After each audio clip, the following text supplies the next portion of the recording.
Pemirsa, untuk mengejar target kekebalan kelompok di Bali, terutama untuk anak-anak usia 12 hingga 17 tahun, pelaksanaan vaksinasi terus digencarkan.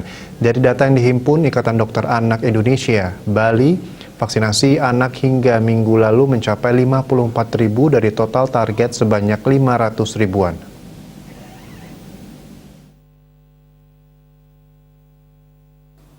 Ketua Ikatan Dokter Anak Indonesia IDAI Bali, Gusti Lanang Sidiarte menyampaikan, kira-kira baru mencapai 14% dari 500.000 target di Bali. Dari total 54.000 capaian, yang paling banyak yakni di Badung sebanyak 10.000 anak, yang disusul Kabupaten Buleleng sebanyak 7.400 anak, Karangasem 7.300 anak, dan Denpasar 7.100 anak. Dari pelaksanaan vaksinasi yang terus dilakukan, diperkirakan minggu ini jumlahnya sudah naik. Pihaknya menargetkan vaksinasi anak bisa segera mungkin tercapai keseluruhan.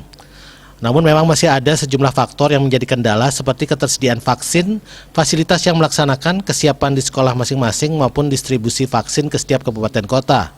Meski demikian, prinsipnya tetap harus sesegera mungkin agar target kekebalan kelompok bisa tercapai. Semakin cepat, semakin baik.